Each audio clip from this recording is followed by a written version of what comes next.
This is the OECS Newslink, a roundup of major news happening across the OECS today.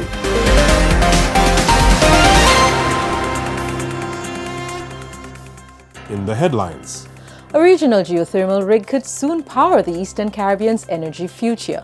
OECS leaders wrap a clean energy study tour in Guadeloupe. Education heads meet to address strategy and challenges across OECS member states, and a call for public comments on new citizenship by investment legislation. Good day, viewers, and welcome to the weekly edition of the OECS Newslink. From policy to people, these are the stories shaping the OECS today. I am Malaika Thompson-Snack. Let's take a look at what's making the news this week. The Organization of Eastern Caribbean States Commission is ramping up efforts to boost renewable energy and curb fossil fuel dependence with a region-wide geothermal development. This week, the OECS Commission commissioned a feasibility study led by Italy's ELC Electroconsult into the acquisition and shared use of a geothermal drilling rig among 6 OECS member states: Dominica, Grenada, St. Kitts and Nevis, St. Lucia, St. Vincent and the Grenadines, and Montserrat. The goal/costs tied to importing drilling rigs and mobilizing heavy equipment across countries while fast-tracking exploration and production.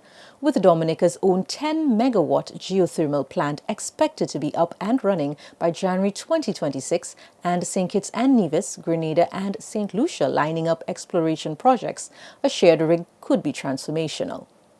Funded by CDB, IDB, EU CIF and the Green Climate Fund, the GeoBuild program will also bolster regional technical capacity, institutional structures, and regulatory frameworks for geothermal energy.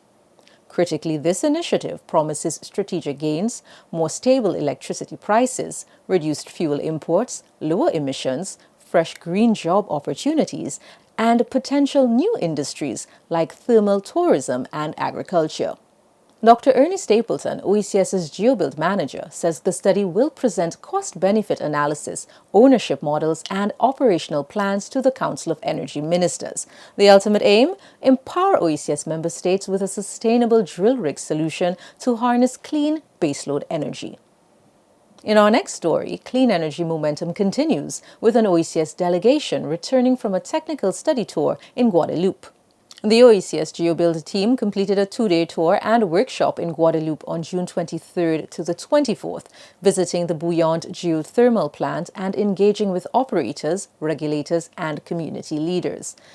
Since its first operation in 1986, Bouillante now supplies 6 to 7% of local electricity and is now expanding toward 20 megawatts by 2026.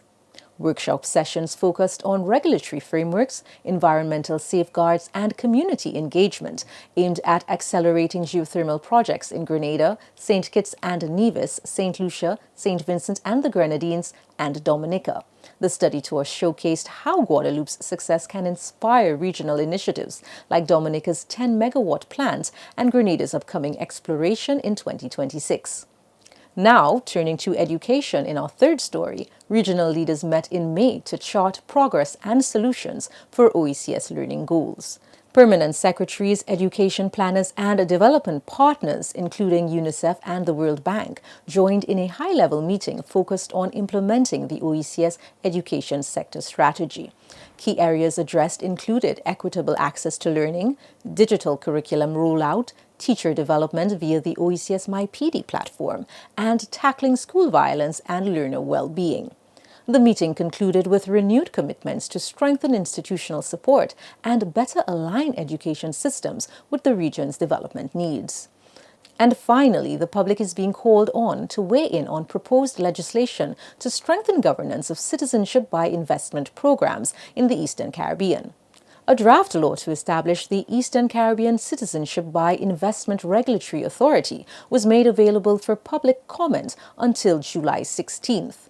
The ECCB-led legislation follows extensive stakeholder consultations and aims to create uniform regulatory standards for the multi-jurisdictional industry. That's a wrap on this week's edition of the OECS Newslink. For more on these stories, visit our newsroom at www.oecs.int. Stay connected and follow us on social media and our website to keep up with the latest stories. I'm your host, Malaika Thompson-Snack. Thanks for joining us today. We'll see you next time.